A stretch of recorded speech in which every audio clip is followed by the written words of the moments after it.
Fala nação, Léo com vocês aqui de novo, eu e você, eu para mais um vídeo muito interessante. Dessa vez a gente vai falar sobre laços, loops ou estruturas de repetição em Python. Aí a primeira pergunta que vem antes da gente ir pro código é, Léo, por que a gente vai querer ficar repetindo as coisas? Gente, se você for pensar, a nossa vida, seja o mundo real, seja o mundo virtual, é muita repetição envolvida. Então, por exemplo, vamos dizer que você está aqui no seu quarto e você quer ir até a geladeira pegar alguma coisa para comer. O que você faz? Você começa a andar. Incrível, né? Mas o ato de andar é um ato de repetição. Você coloca um pé após o outro e fica repetindo isso até você chegar lá. Então a gente consegue reproduzir essas coisas do mundo real dentro do mundo de programação. E aí você fala assim, tá, Léo, beleza, isso é óbvio, eu sei andar, eu aprendi a andar, mas eu quero saber, dentro de programação, me dá um exemplo que a gente vai poder, é interessante ficar repetindo. Então, um exemplo clássico é o Google. Você já deve ter usado o Google, óbvio, né? Então, aqui do Google, se você for pensar, cada resultado desse da busca é uma repetição. Você fala assim, como assim, Léo? Pensa só. Aqui, ó, você tem um site, um título e uma descrição. Aqui você tem um site, um título e uma descrição. Um site, um título e uma descrição. Um site, um título e uma descrição. Então, basicamente, os programadores do Google lá fizeram um laço aqui para ficar mostrando os resultados repetidos. Às vezes, claro que não é o mesmo resultado. Então, dentro de um laço, você pode repetir várias vezes de forma diferente, mas você pode repetir a mesma estrutura, igual eles fizeram aqui, repetir várias vezes, colocar, enfim, um site, um título e uma descrição. Pegou? Beleza. Então vamos ver como é que a gente faz isso no Python. Tem vários jeitos, eu vou mostrar alguns para vocês, todas as particularidades, peculiaridades, e se ficar alguma dúvida, vai comentando aí. O primeiro mais clássico é quando a gente quer fazer uma contagem de números. Por exemplo, você quer contar de 1 a 10, de 0 a 10, de 1 a 1000, números pares, enfim. Aí você faz uma contagem de números. Então, o jeito clássico de fazer, você coloca assim, ó, for... E aí você coloca aqui, tipo, o nome de uma variável, né? Lembra que uma variável, ela pode assumir algum valor, tipo um número ou um texto. E aí você coloca assim, in range, e aí entre os parênteses aqui você coloca, por exemplo, 10, que é o número que você quer contar. Eu vou colocar um exemplo aqui para você ver como é que isso funciona. Então, se você coloca aqui for i in range 10, o que ele faz, você já está vendo aqui o resultado, né? E o que ele faz, basicamente, ele pega esse i, que ele pode assumir qualquer valor, e esse range de 10, ele basicamente ele cria tipo como se fosse uma listinha de 0 a 9, como você está vendo aqui, para cada vez que o laço for rodar, e o laço basicamente é assim, você coloca o que você quer repetir aqui dentro do laço, né? A gente fala que, tipo, essa parte do for é onde a gente começa o laço, onde a gente fala o que vai acontecer. E quando a gente, todas as linhas que a gente coloca aqui dentro, né? Lembra que dentro do laço significa que a gente sempre tem esse espaço em branco aqui que a gente chama de indentação, quer dizer que ele está dentro do laço. Por exemplo, aqui já estaria fora do laço, né? Então isso aqui iria dar erro no nosso código, por exemplo. Então se você quisesse colocar várias linhas aqui, elas iam estar dentro do laço. E tudo que você vai colocando ali, ele vai se repetindo. Então ele começa a executar as linhas de cima para baixo, e quando ele chega na última linha, ele volta para o começo e começa a executar o laço de novo de cima para baixo. É assim que funciona um laço de repetição. Então, beleza, ó, vou dar o run aqui só para você ver. Ele vai imprimir 3 vezes cada número, porque eu coloquei os 3 prints aqui. E aí você fala assim, Léo, mas é meio estranho, né? Ele não sabe contar. Eu coloquei para ele contar até 10, ele contou de 0 a 9. Então, algumas coisas interessantes para você saber sobre o range. Ele, na verdade, ele começa a partir do 0. A gente muitas vezes começa a contar a partir do 1, mas em programação a gente usa muito o 0 por vários motivos, mas isso é assunto para outros vídeos. E ele conta até o 9. Então, normalmente em programação a gente também faz bastante isso. Por exemplo, se a gente quer 10, a gente fala 10 números, só que a gente está começando a partir do 0. Então, se você for ver, por exemplo, do 0 ao 9 são 10 números. É meio estranho, mas são 10 números. Né? Do 1 ao 9 são 9 números, acho que você consegue ver rápido, e aí você coloca o 0, são 10. Então, basicamente, aqui ele está contando, são 10 vezes que o laço vai se repetir, mas essas 10 vezes, por umas razões específicas de programação, são do 0 ao 9 e são 10 vezes, beleza? Você vai se acostumar com isso quanto mais você for programando. Beleza. Aí você fala assim, mas Léo, eu não queria começar do 0, eu queria começar do 1. Tem como fazer? Tem. É só fazer assim, ó. você coloca o número que você quer começar, vírgula, até a quantas vezes você quer que o laço rode. Então aqui a gente vai fazer, e aí ele vai aí do até o 10. Desculpa, não é quantas vezes você quer que o laço...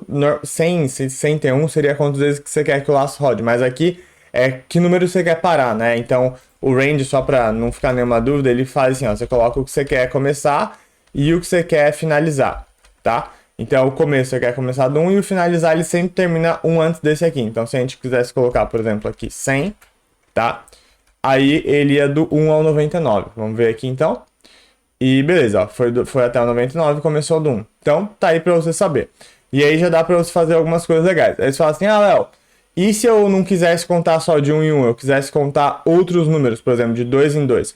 E aí tem uma coisa que é o terceiro, se você quiser colocar, a gente fala colocar argumentos para esse range, você pode colocar um aqui, por exemplo, 2, para ele contar de 2 em 2. Então, basicamente é assim. E aí, se a gente der run aqui, ele vai contar. Vamos dar run aqui para ver. Peraí, deixa eu dar clear e dar run. Porque acho que ele deu uma travadinha. Beleza, agora ele está contando de 2 em 2.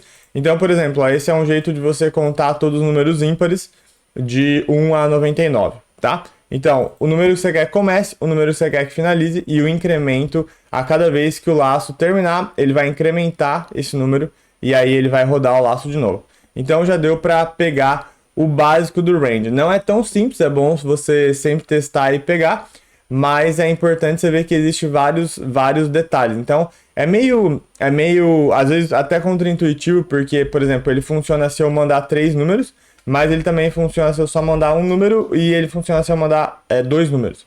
Então você tem que entender que se você manda um número só, ele acha que é esse e finaliza. Se você manda 2, ele acha que você vai estar mandando começo e finaliza. E se você mandar 3, ele acha que você está mandando começo, finaliza e o incremento. Então, super importante você entender isso no for, beleza? Então tá. Vamos mostrar outro tipo de laço aqui que é bem diferente. Então, eu vou apagar esse for aqui. Espero que tenha ficado claro, né? Teste aí, pause esse vídeo, veja se você entendeu. O outro laço que a gente usa muito clássico no Python é um laço que chama while, que é o enquanto. Então, você quer fazer algo enquanto algo acontecer. Então, a gente pode fazer esse laço do mesmo jeito, ó, vou até fazer aqui. A gente usa assim, while, e aí o while significa enquanto, e aí logo depois do while você precisa colocar a condição que você quer testar. Então, por exemplo, eu vou colocar assim, ó. Enquanto o meu i for menor que 100, eu vou fazer print, né, imprimir o i. Só que aqui ele vai dar um erro diferente do for, porque aqui ele vai falar que eu não defini o i. Aqui ele já espera que o i seja definido. Então eu posso colocar, por exemplo, antes do laço que eu criei uma variável i que é igual a 1. E aqui, toda hora que ele for rodar o laço, quando ele chegar no fim, ele vai fazer um teste. Ó. Deixa eu rodar aqui. Opa, eu fiz um... Não que eu fiz um erro, mas eu fiz uma coisa um pouquinho rápida aqui. Eu fiz de um jeito que eu não incrementei o valor do i. No for, ele incrementa sozinho o valor do i. Você viu? Mesmo se ele vai incrementando de 1 em 1. Então aqui eu fiz um jeito que eu dei uma travada. Eu fiz uma coisa que a gente chama de um laço infinito, que como o i nunca vai mudar de valor, o i sempre vai ser menor que 100. Então, não façam isso em casa, você vai travar seus programinhas e tome cuidado com isso. Então, aqui eu coloquei mais uma linha que eu vou fazer o incremento do i. Eu vou falar assim, ó, primeiro você imprime o i e agora eu quero que o novo valor do i seja igual ao valor anterior, né? Por exemplo, aqui ele valia 1, mais 1. Então, o novo valor do i vai ser 2. E aí, assim que ele vai rodando o laço. Então, vamos apagar aqui. Se eu rodar isso aqui agora, ele vai conseguir contar certinho do 1 ao 99, beleza? Porque aqui eu também coloquei menor que 100, então ele não chega até o 100. Beleza, então é basicamente isso. Só que nesse while, ele é interessante porque você pode colocar outros tipos de condições muito mais complexas. Então, por exemplo, caso você queira fazer um jogo, a gente tem vários jogos aqui no canal que você pode olhar, qualquer coisa pesquisa aí, jogo da velha, jogo da forca, não sei, tem vários jogos aqui feitos em Python, deve ter muitos aí. Nem lembro todos. E aí você pode colocar coisas mais complicadas. Vamos ver que você tá, por exemplo, você tá jogando uma batalha. E aí você tem uma variável que chama vida, que é 10. E aí você pode colocar assim, ó, enquanto a vida for maior do que 0, quer dizer que o jogo vai continuar rodando, né? Então é uma variável que essa linha vai significar enquanto o meu jogador ainda tem vida, eu posso ficar rodando. Ou você pode colocar fazer outro tipo de coisa. Você pode comparar variáveis, você pode comparar, sei lá, vários outros tipos de coisas. Mas basicamente é isso, pra você entender. O while, ele é como se fosse um laço que ele é mais versátil de certa forma, porque o for e, por exemplo, aquele for em range de 10, a gente usa ele mais para contagem. Esse aqui a gente usa ele mais para tipo laços que tem uma condição diferentona, assim, específica. Por exemplo, isso, você tá jogando um jogo, você quer saber se, por exemplo, algum dos personagens morreu, né? E aí você compara a vida deles. E aí você pode fazer isso, comparação de variáveis e tudo mais. E é isso, então o while ele é bem versátil, assim, se você tiver alguma coisa um pouco meio louca assim, sempre pensa no while primeiro. Então, todos os laços, vou mostrar mais umas coisas aqui para vocês, mas todos os laços, eles sempre são nesse modelo, você cria o que você quer, você declara que você quer fazer um laço, e aí sempre dentro do laço você precisa dar esse espaço, e geralmente a gente usa a tecla Tab do teclado, que é uma tecla lá do lado esquerdo do computador, do lado esquerdo de cima, e aí ele consegue dar esse espaço. Você pode ficar usando espaço assim, ó, ficar clicando no espaço, mas não é muito recomendado, tá? Aí a gente usa isso para seguir um padrão. E só para finalizar aqui o raciocínio sobre o while, os laços são assim, você define o que ele vai fazer e aí você coloca uma condição, né? Isso aqui é uma condição. Então, se você já estudou condicionais, ifs e etc., isso é uma condição. Se você não estudou também, a gente também tem vídeos no canal falando sobre condicionais, então você pode dar uma olhada lá. Beleza?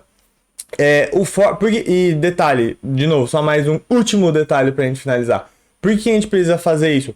Porque o laço ele precisa saber, tipo, como que ele começa, se ele vai continuar, quando ele termina.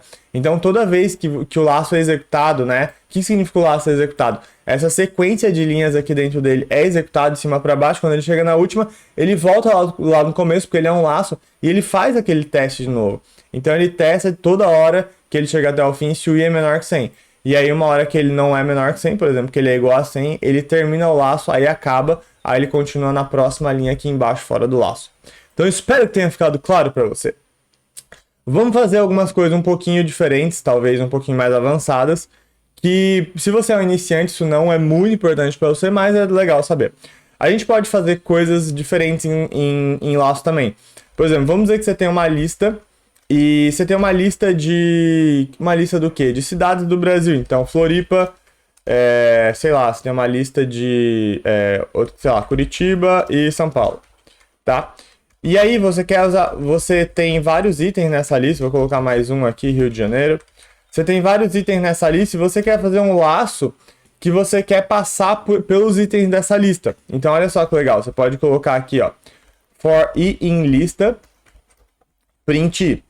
E aqui é um outro tipo, vamos apagar aqui para você ver, é um outro tipo de forma de laço que ele tá passando pelos itens da lista, olha que interessante. Então, tá vendo, é o for, ele não usa o range, e aí eu uso assim, for i in, quer dizer dentro, né? Então, eu vou criar uma variável i, e ela vai valer os itens aqui dessa lista, que chama lista, né? Eu chamei de lista, a lista chamei de lista, mas enfim. Ela vai valer, os itens estão aqui. E aí, quando a gente coloca print, ó, cada vez que o laço passa, ele pega um outro valor dessa lista, tá vendo? Então é bem interessante isso também. E aí você pode fazer também coisas mais complicadas. Você pode fazer tipo uma lista dentro de uma lista, os adicionários, enfim, estruturas de dados um pouco mais complexas. Mas vamos dar só mais um exemplo para você. Vou colocar aqui, chamar a lista de números. E aí eu vou colocar uma lista dentro de uma lista. Então, basicamente, a gente faz assim. Ela vai ser, por exemplo, 1, 2, 3. O primeiro item da lista é uma lista, então você está vendo aqui a diferença entre elas. Porque eu poderia criar uma lista um pouco mais básica, assim, por exemplo, lista básica. E aí eu coloco só números, por exemplo, 1, 2 e 3. Aí eu vou colocar aqui, ó, por exemplo, a lista básica para você ver. Deixa eu só comentar aqui. Se eu colocar, por exemplo, uma lista de números, ele vai fazer igual a de cima. Ele vai pegar cada um dos números, né, e colocar ali. Então, eu poderia colocar, só para você ver que ele não é porque está em ordem, ele sempre pega o primeiro da lista, né? Por exemplo, aqui está o 10, depois o 2 e o 3.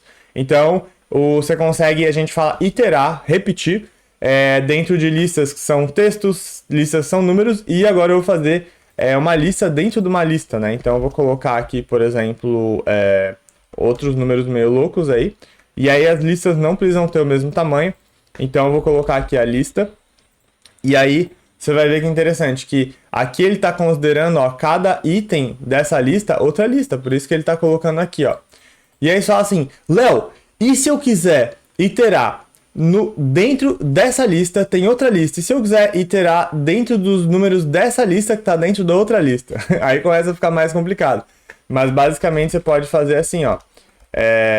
For j in i, tá? E aí você pode colocar aqui print j. Então isso é uma coisa que a gente chama de laços encadeados ou laços, enfim, um dentro do outro aí para você pegar a linguagem, enfim, bem abrasileirado de falar. E a gente basicamente consegue chegar até onde a gente quer, nos níveis mais profundos da lista, né? Que é o nível mais de fora, é a lista, né? De fora, e a gente consegue iterar dentro das coisas que estão dentro dela. Então, olha só que interessante que vai acontecer aqui. Primeiro eu coloquei para ele fazer o print de i. Esse print de i é o primeiro item da lista, por isso que ele imprimiu 1, 2, 3. Só que aí, como eu coloquei um laço dentro do outro laço, então a gente pode sempre fazer isso, ele fez assim, ó, cria uma variável que chama j, e essa j ela vai ver os itens que estão dentro dessa lista aqui, não dessa lista de fora, mas desse primeiro item dessa lista, que também é uma lista, que é 1, 2, 3. E aí imprime os itens dessa segunda lista, então ele imprimiu 1, 2, 3.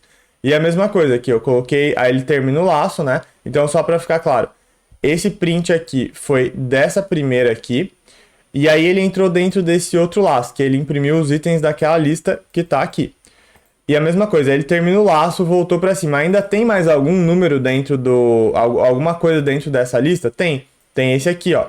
Aí ele colocou o i é igual a isso aqui, por isso que ele imprimiu essa parte aqui. E aí depois ele pegou o j como se fosse cada um dos itens dessa lista, beleza? Então, essas são as 3 formas clássicas assim de laços dentro de Python. E para finalizar, para dar o último toque, às vezes as pessoas já tá o suficiente, já sabe bastante sobre laços, já consegue fazer um monte de coisa legal. Eu só vou fazer mais um último detalhe aqui, que às vezes as pessoas, sempre quando elas falam de laços, elas têm dúvidas, né? Elas começam a falar, nossa, eu sei tudo. Aí vai tentar fazer e aí fica com alguma dúvida em algum exercício meio específico, né? Às vezes a gente tá fazendo essa lista de exercício e eu vou mostrar para você como é que funciona algumas coisas especiais. Vamos dizer que você quer fazer, voltei pro for inicial lá, e aí você quer pegar esse básico. Aí vamos dizer que você quer fazer assim, Léo, como é que eu paro de executar essa lista, né? Antes de ela chegar até o 10. Vamos dizer que eu tô procurando, vou fazer um exemplo meio louco aqui. Eu tô procurando nessa lista de 0 até 99 aqui, né? Eu quero saber qual que é o primeiro número que faltou colocar alguma coisa aqui. Eu quero saber qual que é o primeiro número que é divisível por 7. Aí você fala assim, por que você quer saber? Sei lá, porque eu quero. E aí o primeiro número divisível por 7 a gente sabe que seria o 7, né? Quando a gente vai andando nessa lista. Vou até colocar para ele começar do 1 para o 0 não valer. E aí você quer... E aí eu quero, se eu encontrar esse número, eu quero imprimir até ele. E aí depois eu quero parar de imprimir. Não quero imprimir mais. Então, para esses casos específicos, tem uma coisa em lista que uma palavrinha especial que a gente chama de break. Quando a gente usa o break, quer dizer que a gente achou alguma coisa, né? Alguma coisa foi verdade, etc. E a gente quer parar de executar esse laço, não quer que ele execute até o final. Então, nesse caso, como é que resolveria? A gente pode colocar assim, ó, usa um condicional. Se o i, que é o número que ele está andando aqui, né? O i é esse 1, 2, 3, 4, 5, 6, 7. É divisível para saber, eu não sei se você já sabe isso, mas... para a gente saber se um número é divisível, a gente usa o resto da divisão. Se você não sabe o que é isso, basicamente, pensa que quando você divide um número por outro, você tem um valor, né? E aí ele sobra. Por exemplo, 5 dividido por 2 dá 2 e sobra 1. Então, esse porcentagem aqui, ele está pegando esse 1 que é o resto da divisão. Se você não entendeu isso ou tem alguma dúvida, dá uma olhada no nosso canal em vídeos relacionados a números pares ou paridade, que a gente sempre usa esse tipo de exemplo. Mas, bom, eu vou mostrar aqui para você como é que funciona, só para você ver que funciona, porque aqui o importante é você ver como funciona o break, tá? Então, o que ele vai acontecer? Para cada número, você está vendo que ele não imprimiu até o 100, né? Por quê? Porque ele imprimiu o número e aí ele viu se esse número é divisível por 7. Quando ele viu que o número é divisível por 7, ele deu o break, então ele parou o laço, ele deu um break, ele deu uma quebra, e ele parou de executar o laço, tá? Então o break é essa palavrinha que a gente usa, que a gente pode fazer, a gente pode quebrar, parar a execução de um laço, né? E outra classe que a gente tem, de novo, isso aqui são assuntos um pouco mais avançados, nem sempre você vai usar isso, mas às vezes as pessoas perguntam, que é o seguinte: vamos dizer que eu só quero imprimir os números pares, a gente já viu algum número de imprimir, um jeito de imprimir os números pares mudando o incremento, mas vamos dizer que eu quero de outra forma, né? Então, basicamente, como é que eu vou fazer aqui, ó? Eu vou fazer o seguinte: eu posso usar essa palavrinha aqui, continue, tá? Então, basicamente, o que esse laço está usando? Eu estou vendo se um número é divisível por 2, ou seja, se é um número par, só que se ele for, eu quero dar continue. O que o continue faz? O continue, ele para de executar as coisas que estão aqui embaixo dele, e ele faz o laço ir para a próxima iteração, ele recomeçar. Então, ao invés de ele seguir assim, linha 2, linha 3, linha 4, certinho como se fosse um laço, ele vai linha 2, linha 3, opa, não vou executar o que está aqui embaixo, vou começar de novo aqui de cima. Então, se eu fizer isso, olha só o resultado que vai acontecer.